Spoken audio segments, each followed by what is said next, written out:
ये हमने ठान ली अब के दुआओं से वफाओं से उसे अपना नहीं करना।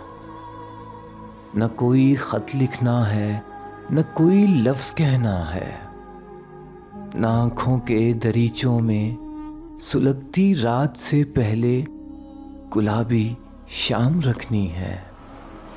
ना ही किसी के नाम की सूरत किसी की याद में खोकर ख्यालों में सजाना है। न फूलों को बताना है, ना तितली को सताना है। ना ही अनकही बातें नज्म करके छपानी है। हाँ, हमने ठान ली अब के किसी से कुछ नहीं कहना।